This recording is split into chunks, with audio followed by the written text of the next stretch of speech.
Omoba Aina was a Yoruba princess from the Egbado tribe. Her captured parents were decapitated by the army of a slave trader.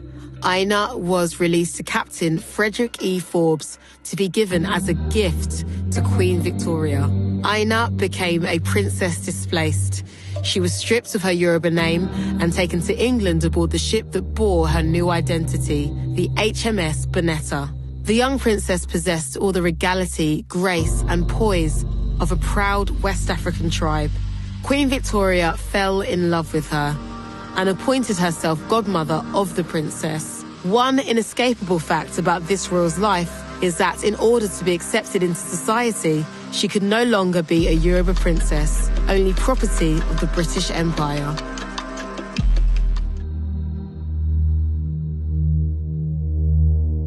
Edward Swarthy was a respected Tudor porter of a Sir Edward Winter around the late 16th century in rural Gloucestershire. Sir Winter ordered his porter Edward to flog his white steward John Guy for misconduct in the middle of his stately home in front of all the staff.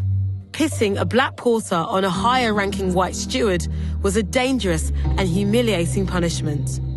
The matter was so severe that when Winter was taken to court for assault charges, Edward Swarthy was required to appear as a witness to testify. The records claim that it was unchristian for a porter to flog someone considered higher in rank and therefore class. Dido Bell Lindsay is often considered the first black aristocrat. She was born to a West African woman named Maria Bell. Maria was captured and put aboard a Spanish vessel bound for England. The Admiral John Lindsay saw and decided to keep her as his mistress. A few months later in England, Maria gave birth to his child, Dido, who was raised with the Admiral's family as part of the British upper class. Dido's portrait hangs in Kenwood House in Hampstead. It is a seminal turning point in the depiction of black British identity. Dido's life was lived in the margins of society due to her mixed parentage.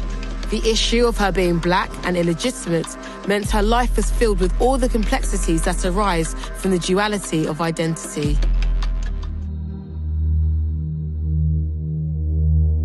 Prince Alemayehu was the son of Emperor Tuodros II of Ethiopia.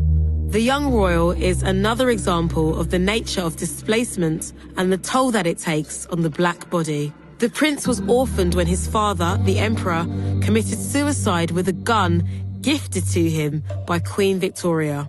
Whilst in England, the prince met Queen Victoria and became her ward.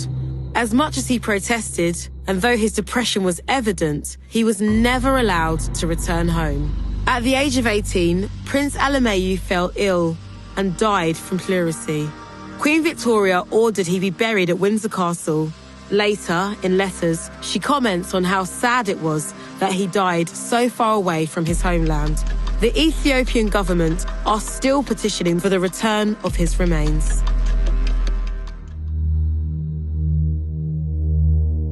Originally from Spain, Mary Phyllis was a beautiful Muslim woman who moved to England when she was 6.